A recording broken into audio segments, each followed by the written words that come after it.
مقصد اینا مردم ده 3 روز شده میجده نمیته خوان اینا.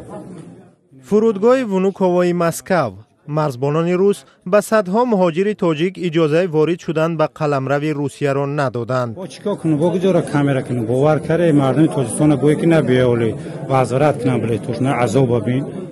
مقامات تاجیک نیز حالا سفر بر روسیه را توصیه نمی‌دهند. وزارت کارهای خارجی گفته است که بیش از 600 مهاجر تاجیک را پس از چند روزی بازداشت از فرودگاه ونوکوو به وطن اخراج کردند. مهاجران میگویند تشنه و گرسنه یک هفته حالی زار داشتند.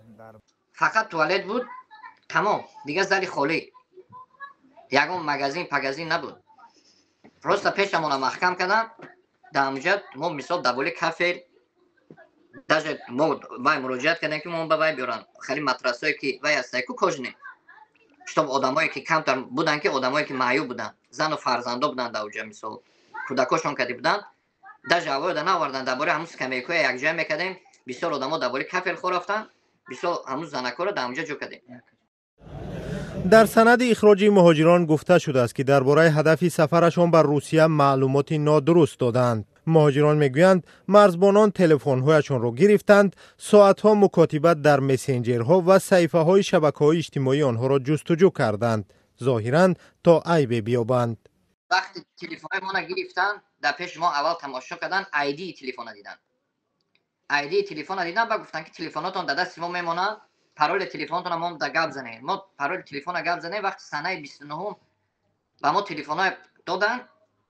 در اونجا ما در اومدیم دیدیم استوری یوتیوب با وقتی که یوتیوب میدروید اونجا به استوری هست میدروید میبینید راه به فلسطین ویدیو تماشا کردگی، راه به سوریه هم خیلی ویدیویی که پرووکاسیون است درباره اسلامی هم خیلی ویدیو تماشا کردگی.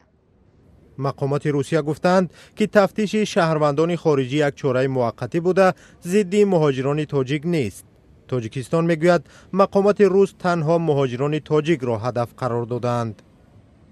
یک تا دختره کیتاینکا بود و سرازو زنگ زدن و اومد رفت پاسپورتش اومدن و گرفتن برو بردن.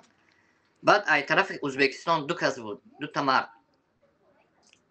بعد 5 تا استودنت مراکو بود. تمام موندگی همه تاجیک بود. آیا همون یک روز هم ممکن نخوابیده باشم. ما اومدیم شب ساعت 12 یک شب ما دیو متاج برو بردن سر که گرفتن بردن شما.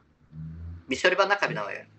پس از حمله مرگبار به تالار کنسرتی کراکوس در مسکو که مقامات روسیه 12 شهروند تاجیکستان را به آن متهم کردند، آزار و اذیت مهاجران در روسیه افزایش یافت، از جمله در فرودگاه و گذرگاه‌های دیگری مرزی.